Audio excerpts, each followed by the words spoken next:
Selamatkan akidah dari ahlul bid'ah. Antum yakin nggak antum ahlus sunnah? Yakin nggak? Serius? Cius. Kita ini boleh merasa benar, tapi tidak boleh merasa paling benar. Tolong, ini saya akan ulang-ulang kalam ini selalu. Silakan merasa benar, tapi jangan merasa paling. Kalau ini tidak benar, untuk apa kita perjuangkan? Benar nggak? Karena kita tahu ini benar, kita perjuangkan. Tapi kita tidak boleh merasa paling benar, karena al-haq, paling benar itu cuma Allah Subhanahu wa ta'ala. Baginda Rasulullah Sallallahu Alaihi Wasallam. Imam Bukhari ini akidahnya sahih nggak? Sahih, benar. Tahu dari mana? Ngaji kitab tauhid. Setiap Jumat pagi, saya kalau nggak ada halangan, kecuali ini bukan ini enggak nih ya, itu ngaji. Cuma sayangnya pakai bahasa Arab. Jadi Sahih Bukhari jilid terakhir ada kitab tauhid, bab tauhid. Itu tauhidnya Imam Bukhari. Tapi dalam bahasa Arab, Arab ala kita, lumayan, ya. Itu yang ikut adalah 50-an orang, berarti ada yang ngerti bahasa Arab 50-an orang.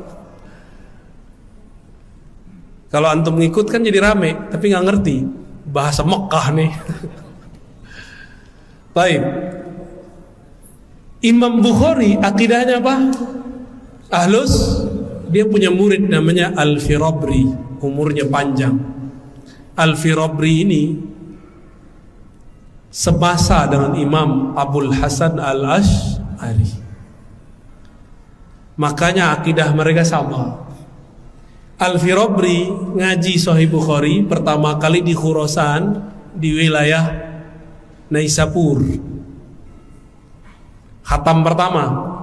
Imam Bukhari di sana digosipkan, difitnah akidahnya sesat. Maka nih para ustadz ini wajah-wajah udah siap difitnah ini. Oh, ada yang nggak siap nih. Gimana Ustadz? Antum siap Ustadz? Siap difitnah sesat nggak? Biasa aja kali. Ya. Imam Bukhari difitnah sesat oleh seniornya sendiri, namanya Muhammad Az-Zuhli. Makanya di sini udah nggak ada nama Az-Zuhli. Udah dihapus. Imam Muslim tadinya meriwayatkan beberapa hadis dari Az-Zuhli, langsung dia coret. Az-Zuhli awal-awal Imam Bukhari masuk ke kota Naisapur bermanis-manis mulut. Ini saya harap antum bukan mujamalah manis di luar, pahit di dalam, ya. Ngajilah ke Bukhari. Hazal ghulamus salih, isma'u min hadzal ghulamis salih, kata si Az-Zuhli. Belajarlah kepada anak yang sangat soleh ini. Jadi dia masih pakai senioritas. Anak, seharusnya dibilang al-alim as-salih. Ternyata itulah hijab dia belakangan. Hati-hati antum, ya. Hati-hati nih para ustadz, hati-hati para ulama. Kalau kita sok-sok tawadu bisa kemakan. Jangan tawadu supaya naik.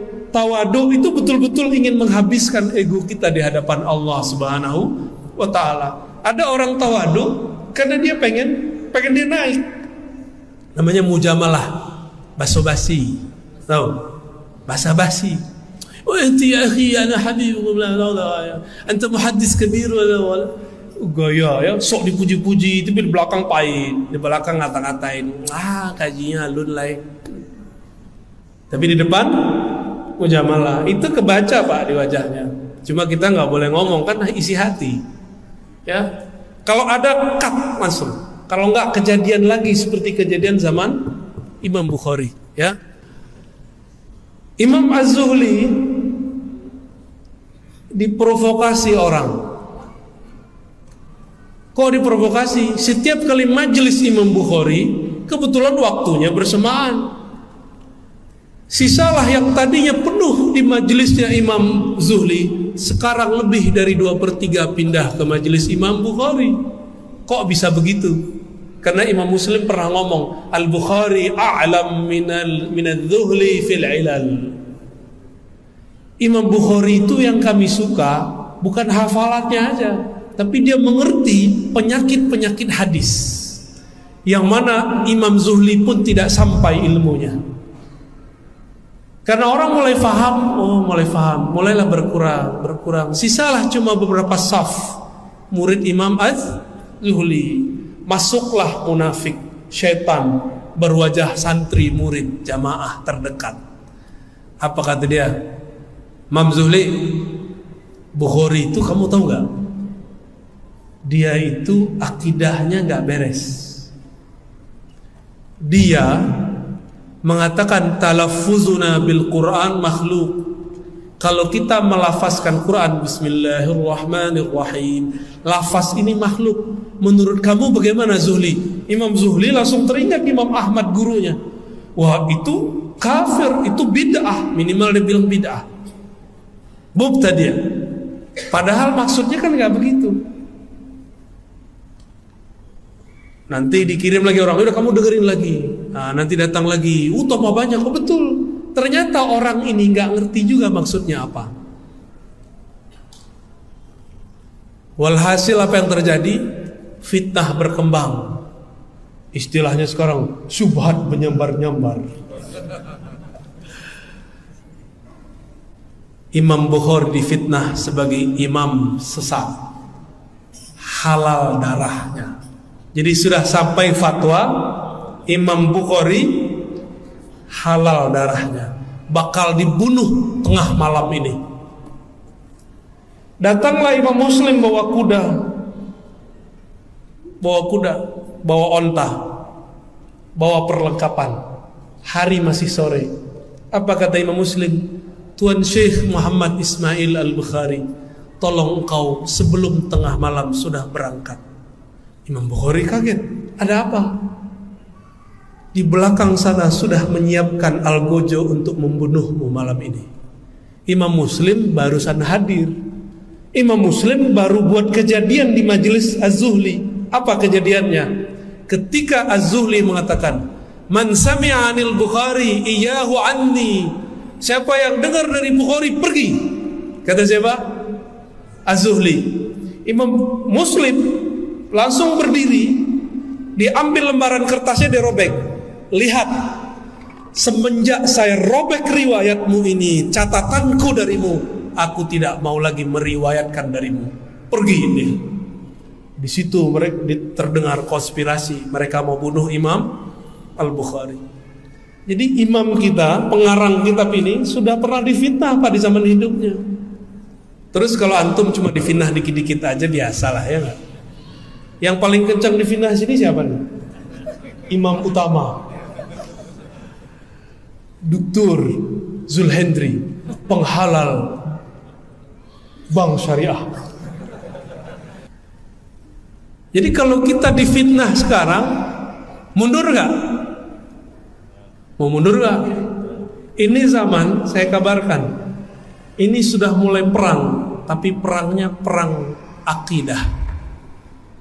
Belum perang pedang, belum panah, belum. Antum hobi aja main panah, ya.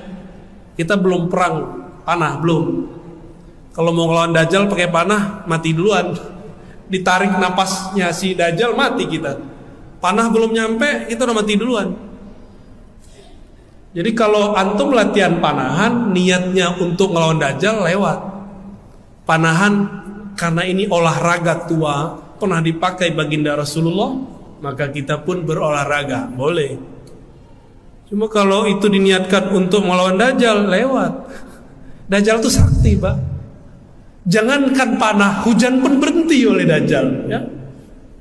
Jangankan itu, kubur udah mati, itu dia hidupkan lagi bisa. Walaupun itu setan jin yang menyerupai orang mati, hidup lagi. Dia bilang awan, datang awan, kayak Son Goku, tapi bukan awan Kinton.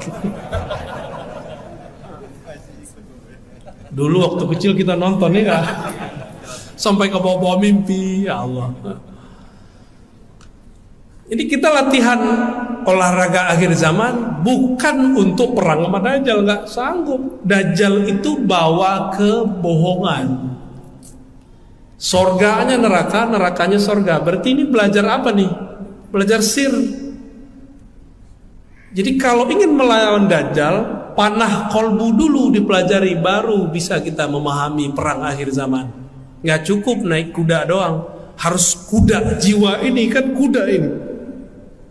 Ini liar ini Pak, bisa nendang orang nih jiwa kita ini, bener nggak?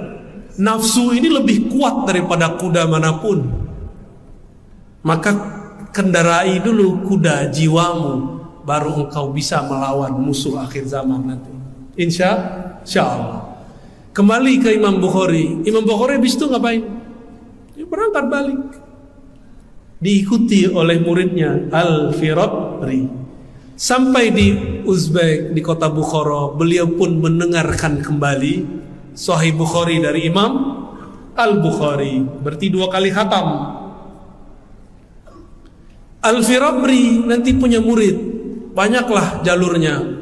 Ada nanti namanya Ibnu Hamuyah, ya.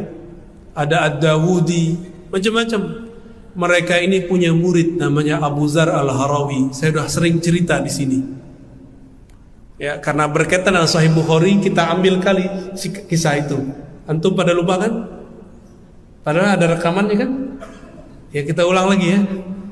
Imam Abu Zar Al-Harawi ini orang Afghanistan, orang kota Herat. Maka disebut Al-Harawi. Kalau cari di GPS itu Herat. Kota Herat itu kota ahli hadis. Mereka berbicara 3 bahasa.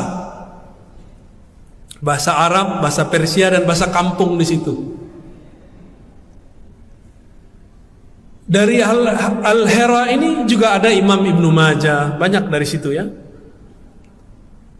Imam Abu Zar Al-Harawi juga sama, dia mau pergi haji, sekalian mau mengaji kepada ulama-ulama di setiap kota yang disinggahi. Sampailah di suatu kota namanya Baghdad, bertemu murid dari muridnya Imam Al-Ash'ari yang sezaman dengan Al-Firabri. Namanya Imam Al-Baqillani.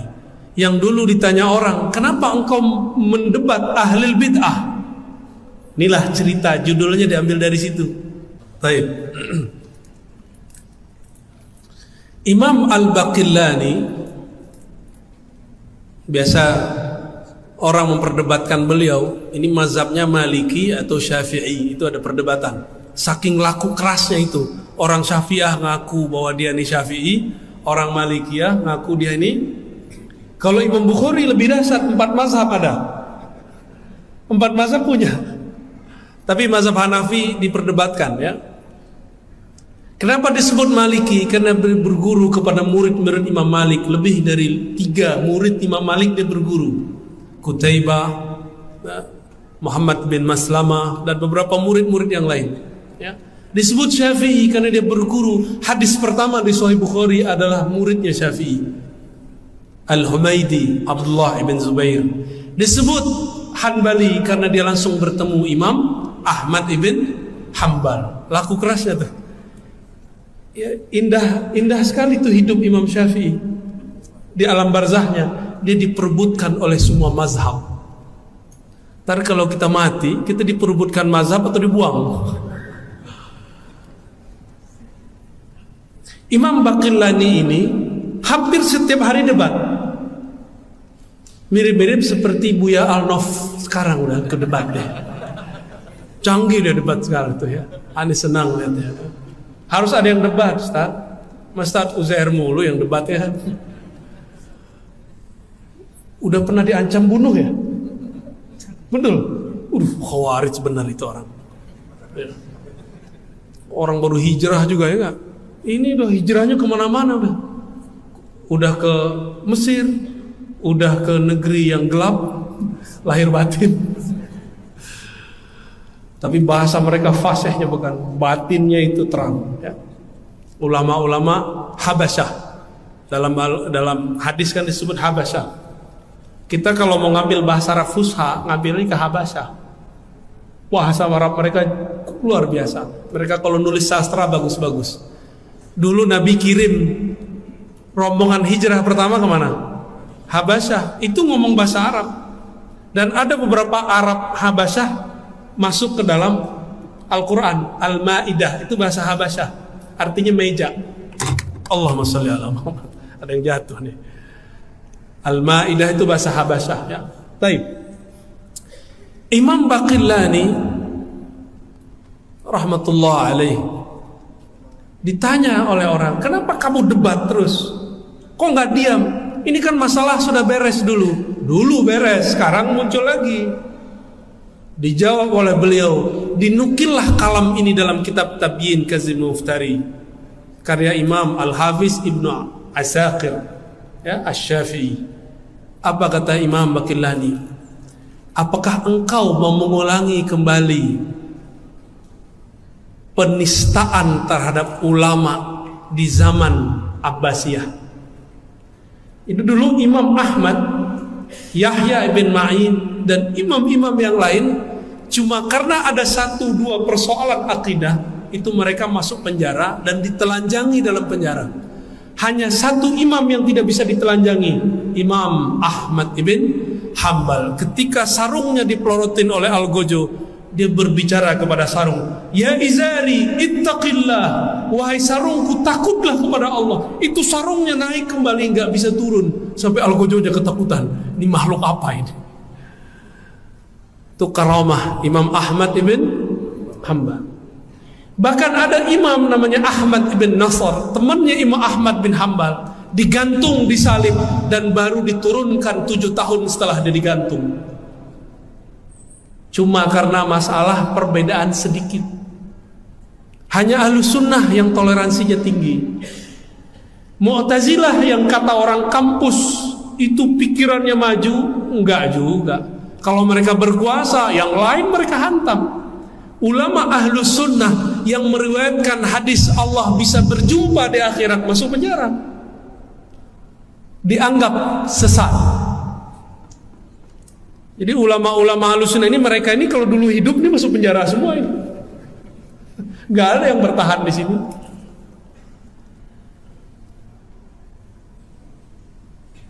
Al-Baqillani mengatakan, apa judulnya? Selamatkan akidah umat. Kalau beliau bukan, selamatkan ulama dari penistaan. Itu dia. Kalau ulama selamat, umat selamat gak? Selamat. Jadi judul ini, judul genit dari Buya Anof dan teman-teman, ternyata ilhamnya nyambung kepada para imam. Maka setiap masa harus ada sekelompok orang yang jago berdebat. Wajadilhum billati hiya ahsan. Dan jidallah ahli kitab. Dulu ahli kitab, kalau sekarang ahli akidah, ahli baca kitab. Gundul, dia ngakunya bisa baca kitab, gelarnya sama kayak beliau, LC, lulusan Ciputat, lulusan Cairo.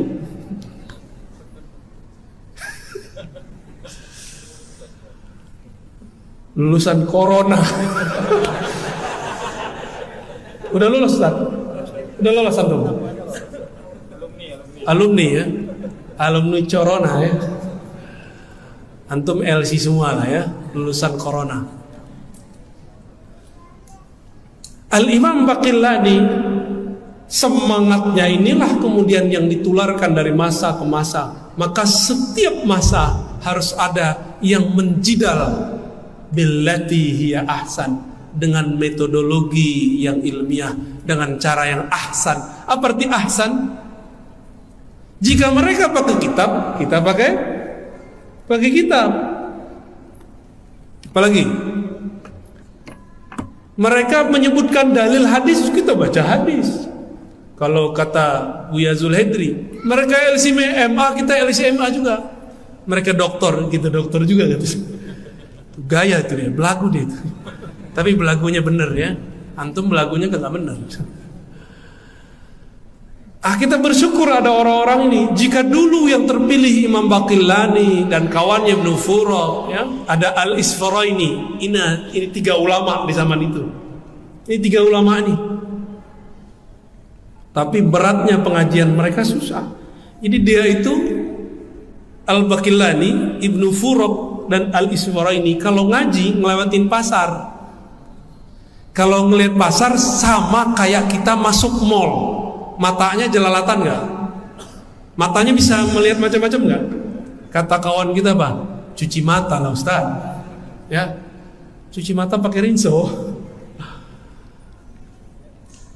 Imam Baqillani Ibnu Furuq Isfarani datang kepada gurunya, murid Asy'ari, namanya Imam Abul Hasan Al-Bahili. Siapa namanya? Ini udah pernah kita bahas juga, kita ulang lagi. Sampai di rumah Abul Hasan Al-Bahili. Abul Hasan Bahili sensitif, dia punya jiwa yang sensitif. Ternyata Abul Hasan ini seorang ahli akidah, ahli hadis, ahli tafsir, tapi juga seorang waliullah, ahli qalbu, sufi. Beda dengan sufi Pekanbaru, suka film Korea. Kalau ini sufi asli. Wow, depannya ada yang suka film India, curhat. Al-Bahili, dia tidak mau melihat mata yang selesai, yang habis lihat maksiat. Karena beliau Allah izinkan melihat bekas dosa orang. Ini Bahili. Beliau mendapatkan ilmu yang diwariskan dulu dari Nabi kepada Sayyidina Utsman. Sayyidina Utsman itu kalau ada orang matanya habis jelalatan, ngelihat cuci mata, ya, ngelihat yang bukan haknya, itu Sayyidina Utsman langsung bisa tahu dengan izin Allah, binurillah, dengan cahaya Allah. Imam Abul Hasan Al-Bahili merasakan hal yang sama. Apa kata beliau? Kita belajar cukup di balik tabir ya. Jadi pakai tabir. Ketabir. Apa kata beliau? Aku tidak mau terganggu atau mengganggu kalian, karena kalian baru saja mengotori mata kalian dengan maksiat. Begitu dulu ulama kita menjaga ilmunya. Jadi beliau kalau ngelihat langsung kelihatan sama dia apa yang kita lihat. Bahaya nggak? Bahaya. Maka dia mengatakan, daripada ya, saya tidak kuat, mending saya tahan. Dididik oleh Bahili, dididik, karena kemudian didikannya keras. 3 imam ini sampai sekarang disebut-sebut namanya di dalam kitab, dibahas dalam perdebatan. Tidak adalah seorang yang pejuang akidah Ahlus Sunnah bermanhaj Asy'ari kecuali dia mengenal 3 imam ini dan baca karya-karyanya. Imam Baqillani inilah yang menyelamatkan umat dari 2 kelompok. Satu kelompok Mujassimah, kelompok yang menjisimkan, menyerupakan Allah atau menghukumi Allah, mensifati Allah dengan sifat jisim. Dia tidak bilang Allah serupa dengan makhluk, tapi dia menyebutkan karakter yang sama dengan makhluk. Itu disebut mujassim. Kalau yang menyerupakan zat dengan makhluk disebut musyabbih. Paham? Apa beda musyabbih dengan mujassim? Musyabbih tasbihuz zat, menyerupakan sampai kepada zat. Kalau mujassim menyerupakan sifat.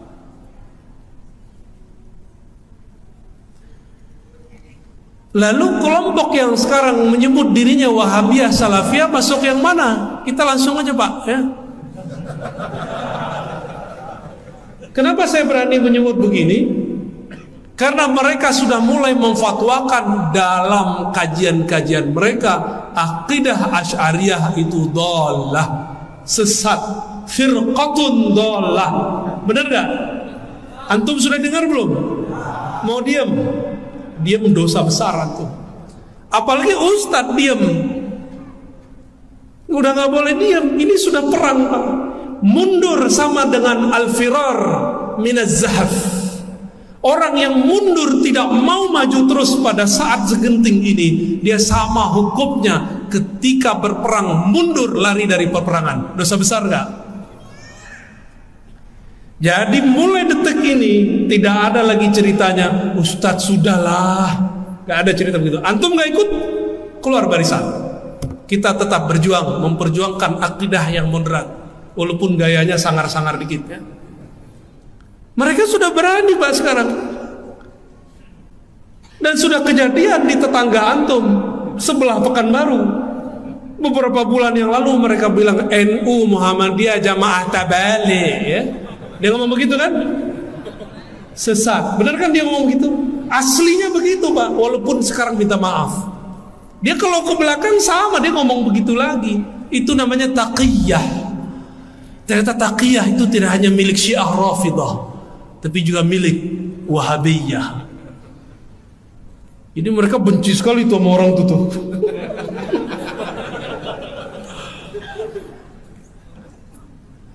Karena NU Muhammadiyah masih mayoritas umat Indonesia, mereka minta maaf, Pak. Coba kalau sudah minoritas, digilas oleh mereka itu. Nggak usah jauh-jauh, masjid aja lah. Masjid kalau udah dikuasai gimana? Wah, habis, kunut habis, zikir habis. Katanya mengerti ikhtilaf, tapi kok giliran beda dikit mereka nggak mau toleransi. Kita sih nggak ada masalah orang nggak kunut subuh, yang penting jangan membatalkannya. Kita nggak masalah juga kalau orang nggak ikut akidah Asy'ariyah, yang penting dia percaya qul huwallahu ahad, selesai kan? Dia nggak perlu tahu sifat 20, yang penting dia syahadat la ilaha illallah Muhammadur Rasulullah. Tapi sekarang nggak ngerti, terus ngomong akidah Asy'ariyah sesat. Antum sudah lihat kan orang-orangnya? Orang-orangnya jelas. Mereka karena nggak bisa masuk, mereka katanya ustadz sunnah, kita juga hafal sunnah. Mereka katanya ikut Rasulullah, kita punya sanad ikut Rasulullah Sallallahu Alaihi. Susah mau masuk di mana? Wah, cari nih wilayah muamalat, cari tema bank. Nah, ini paling gampang nih, pakai tema bank. Sekarang mereka sudah boleh menghalalkan riba. Loh, bank beda dengan riba, bro. Bank ada nggak di zaman Rasul? Nggak ada. Maka hukum tentang bank akan selama-lamanya diperdebatkan. Namanya fikih. Namanya fikih. Antum boleh beda sama aneh, nggak ada masalah. Ustadz, saya pilih bank syariah, nggak ada apa-apa. Ustadz, saya nggak mau ikut bank. Aneh panggil sini, keluarin dompetnya, kartu-kartunya semua. Kita keluarin mana banknya, sama nomor-nomornya sekali. Loh Ustadz, ini perampasan? Bukan, katanya antum nggak ikut bank lagi, nggak mau ngambil bank. Itu kartu bank. Handphonenya cek, ada uang digital nggak di situ? Ada, transfer ke kita aja. Mau? Jadi kalau ngomong anti bank, pikir dulu, itu fulus namanya rupiah. Yang buat siapa? Bank. Bank itu sistemnya apa? Bank Indonesia konvensional. Mikir dulu kalau mau mengharamkan sesuatu. Panjang ceritanya. Saya nggak ngajak antum nambung ke bank konvensional, nggak. Kita penganjur bank syariah. Cuma tidak mengharamkan mutlak bank-bank yang ada itu, kecuali bank Toyib.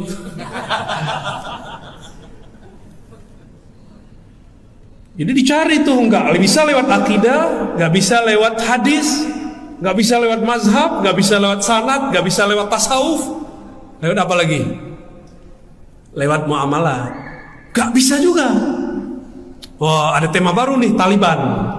Nanti nih ustadz-ustadznya bakal diadu dengan tema Taliban. Saya mau tanya, kalau saya sepakat dengan antum, ini nambah iman nggak masalah Taliban? Kalau kita beda, nambah iman nggak? Enggak. Terus kalau beda opini boleh nggak? Boleh. 2024 nanti pilihannya nggak tahu ada berapa orang nih. Kalau nanti UZR pilih A, Ustadz Arnof pilih B, gimana?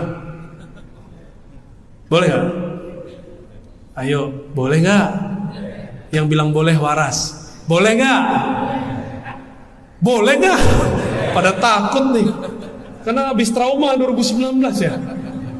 2019 beda pilihan, beda iman. Satu surga, satu neraka. Lo yang dipilih jadi menteri.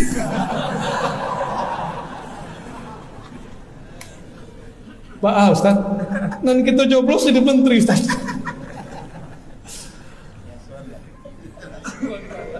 Nyesel juga kita tengkar-tengkar dulu ya. Mohon maaf kalau dulu yang tengkar sama saya ya. Afwan. Kita nggak mau mengulang kesalahan itu 2024 kalau masih ada pemilu, Pak. Jika bab ibadah boleh berbeda, masa bab siasah politik gak boleh beda?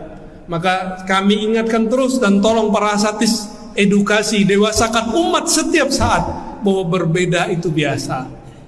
Mau biasa? Ya. Akidah Ahlus Sunnah wal Jamaah sekarang yang dulunya jadi tema biasa, sekarang jadi tema luar biasa. Nanti besok pagi akan ada pembahasan khusus mengenai yang paling ujung itu. Jadi akidah Ahlus Sunnah intinya ada pada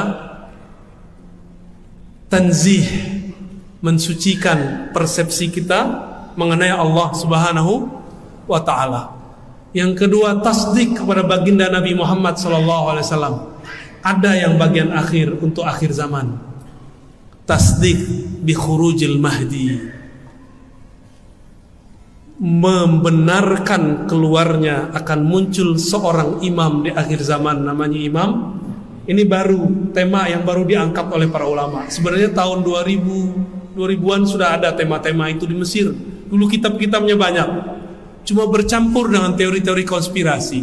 Teori konspirasi ini kan ada yang sahih, ada yang tidak sahih. Yang sahih pun kita uji dulu kesahihannya. Insya Allah tentang akhir zaman itu kita bahas besok pagi ya. Insya Allah. Bagaimana cara memahami bab kemahdian itu sesuai dengan sunnah Rasul. Bukan tebak-tebakan, bukan pakai asumsi, bukan pakai ambisi. Karena sekarang sudah banyak orang panik, siapa nih Imam Mahdinya nih ya. Sabar-sabarlah. Khilafah ala minhajin nubuwah, itu ada kata kuncinya.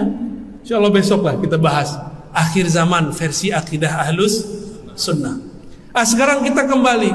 Al-Baqillani membawa ajaran menyelamatkan umat daripada tajsim, disebut dengan tanzih, menyerupakan Allah, membayangkan Allah. Itu tanzih. Allah perlu nggak disucikan? Butuh nggak? Enggak. Yang perlu disucikan persepsi kita tentang Allah Subhanahu wa ta'ala. Maka kalau baca subhanallah, maknanya ya Allah, ampunkan kami mempersepsi Engkau tidak sesempurna Engkau. Itu subhanallah. Ya. Orang kalau subhanallah begini baru terasa nikmat. Tapi kalau kita terjemah Allah, Engkau Maha Suci, kita bingung. Ini suci dalam bahasa Indonesia, suci dari hadas, ya kan? Hadas besar, hadas kecil. Inilah kurang bahasa kita. Bahasa kita, bahasa Melayu, bahasa Indonesia tidak bisa mendetailkan beberapa lafaz yang ada dalam bahasa Arab. Ya, udah 9:30. Jadi kalau kemarin usul ahli sunnah, kalau sekarang bagaimana cara Imam Baqillani menyelamatkan umat waktu itu? Tanzih. Tanzih dari apa tadi? Tajsim. Dan yang kedua, menyelamatkan umat dari ta'til. Ta'til itu alhamdulillah sekarang tidak banyak. Ta'til itu menolak sifat Allah. Alhamdulillah sekarang itu sedikit kelompoknya. Hanya tersisa di kelompok Syiah. Ini saya kasih tahu, selama masih ada Syiah, selama itu pula ada akidah Mu'tazilah. Tapi nanti kita pun bakal dituduh Syiah oleh seberang itu. Jangan-jangan sudah ada lagi Ustaz orang yang duduk aneh Syiah. Udah ada? Antum dituduh Syiah udah ada belum? Belum. Nanti bakal ada yang nuduh saya ini Syiah. Bakal ada. Sudah ada. Antum penghemat YouTube. Ini mereka kan pecinta habaib semua kan? Bagi pembenci zuriat Rasulullah, kita yang dekat sama habaib disebut Syiah. Dia nggak bisa membedakan Habib Syiah sama Habib Ahlus. Habib itu macam-macam juga Pak. Ada Habib yang NU, ada Habib Muhammadiyah, nggak tahu tuh ada Muhammadiyah. Ada Habib FPI, ya, ada Habib apa? 212. Ada Habib BPR. Ada nggak? Nggak ada ya, Habib-Habiban. Macam-macam Habib itu. Kita tidak melihat perbedaan mereka itu. Yang penting di darahnya ada nasab Rasulullah, kita cinta, udah. Boleh nggak kita beda dengan pergerakan mereka? Boleh. Bukan karena kita benci dengan pergerakan mereka, tapi karena kita beda manhaj aja, nggak ada masalah. Ya. Jadi kalau antum nanti lihat saya beda manhaj dengan Habib Fulan, bukan berarti saya benci dia. Karena ini kita beda guru aja. Manhaj itu dipengaruhi oleh guru. Ya. Nah, Imam Baqillani menyelamatkan umat. Pertama dari kelompok Mujassimah, yang kedua dari Mu'tazilah. Mu'tazilah berarti sudah ke bawah kelompok Rafidhah. Sudah ke bawah semua. Maka disebutlah beliau oleh Imam Daruqutni, pengarang kitab Sunan Daruqutni. Apa judul kitabnya?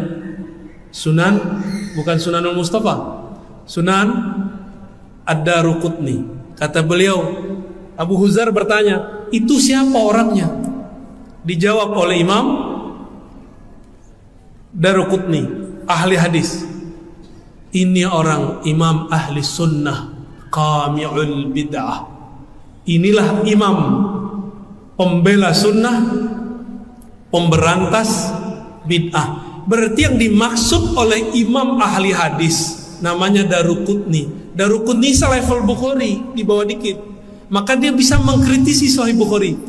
Jadi seumur-umur kita ngaji Sahih Bukhari, yang paling lantang mengkritisi Sahih Bukhari Imam Daruqutni. Jadi dia tahu di mana celahnya Imam Bukhari. Itu Imam Daruqutni namanya. Imam sunnah gak nih? Berarti akidahnya Imam sunnah meridai akidah Imam Baqillani. Akidah Baqillani adalah akidah Imam Asy'ari. Paham? Jadi yang disebut ahlul hadis, ahlus sunnah itu siapa?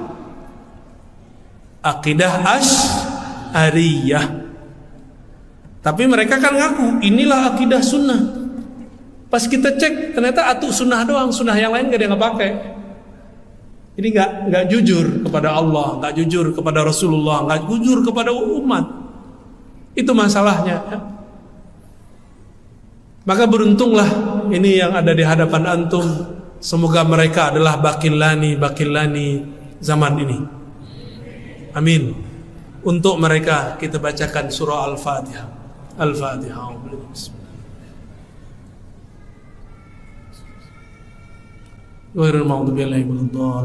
Semoga dengan surah Al-Fatihah ini Allah kuatkan mental para ustadz kita, biar gak takut dicaci, biar gak mundur dalam perang akidah zaman ini.